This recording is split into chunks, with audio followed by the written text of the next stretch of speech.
வணக்கம். மக்கள் சேவை யூடியூப் நிகழ்ச்சி. இன்றைக்கி நம்ம பார்க்க போகிற விஷயம் என்னது, சிரிப்பு, புன்னகை. ஒரு சின்ன சிரிப்பு உங்கள் வாழ்க்கையை முழுசாக மாற்றுன்னு சொன்னால் நீங்கள் நம்புவீங்களா? நீங்கள் சிரிக்கும்போது உங்களோட லைஃப் மட்டுமில்லை, உங்கள் உங்கள் கூட இருக்கவங்க உங்களை பார்க்கக்கூடிய ஒரு லைஃப் கூட பெட்டராக மாறும். அதனால் ப்ராப்ளம் வந்தால் கவலைப்படாதீங்க, சிரிங்க, லைஃப் செட்டில் ஆகும். நம்ம வாழ்க்கையில் எல்லாருக்கும் பிரச்சனை இருக்குது, ஆனால் அந்த பிரச்சனைகளை எப்படி ஹேண்டில் பண்ணுறங்கிறது தான் முக்கியம்.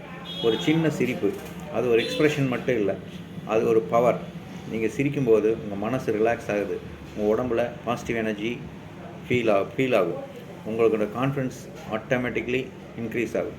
நம்ம சுற்றி இருக்கவங்க மக்கள் கூட நீங்கள் சிரிப்பை பார்த்து பாசிட்டிவாக ஃபீல் பண்ணுவாங்க. அதனால தான் சக்ஸஸ்ஃபுல்லானவங்க எல்லாம் பார்த்திங்கன்னா ஒரு ஹேபிட் வச்சுருப்பாங்க. எந்த ஒரு சுச்சுவேஷன் இருந்தாலும் காமாக சிரிச்சிட்டு அந்த சூழ்நிலையை ஹேண்டில் பண்ணுவாங்க. சிரிப்பு ஃப்ரீ தான், ஆனால் அதனோட வேல்யூ பார்த்திங்கன்னா அளவே இல்லை. இன்னிலேருந்து ஒரே ஒரு டெசிஷன் எடுக்கலாம். எதுனாலும் எந்த ஒரு ப்ராப்ளம் வந்தாலும் சிரிச்சிட்டே ஃபேஸ் பண்ணலாம். சிரிங்க, உங்கள் வாழ்க்கை மாறும். நன்றி. வீடியோ பிடிச்சிருந்தனா லைக் பண்ணுங்கள், ஷேர் பண்ணுங்கள், சப்ஸ்கிரைப் பண்ணுங்கள். நன்றி.